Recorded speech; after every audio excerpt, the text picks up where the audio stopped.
শব্দ দিয়ে যত ভাষা আছে, যত কথা আছে, সবই একমাত্র আল্লাহর, ঈশ্বরের।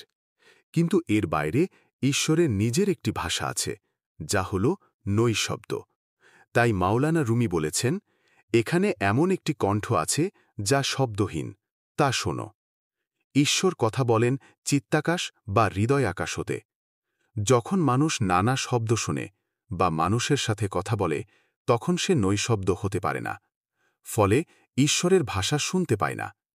কিন্তু যখন তার মুখ বন্ধ থাকে, তবুও তার ভেতরে চিন্তার ঢেউ, অশেষ কল্পনা ও কথামালা চলতে থাকে। তখনও সে প্রকৃত নৈশব্দ শুনতে পারে না। ধীরে ধীরে ধ্যান ও সাধনার মাধ্যমে মানুষ চাইলে পূর্ণ নীরবতায় প্রবেশ করতে পারে। তখন ভেতর ও বাহির একই সাথে শূন্য হয়ে যায়।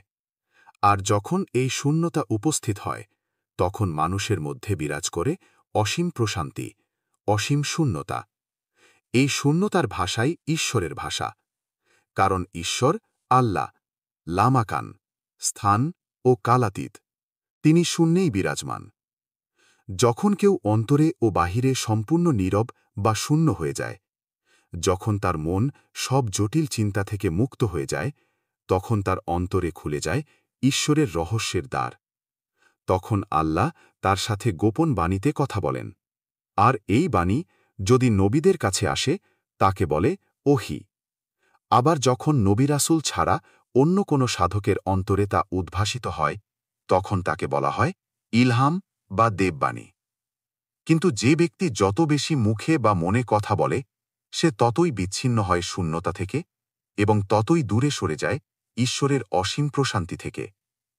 এজন্যই সুফিদের সাধনা একমাত্র শূন্য হওয়া, নিজের সত্তাকে মুছে ফেলা, একাকার হয়ে যাওয়া। This path of emptiness leads to peace, where the soul fades away before death.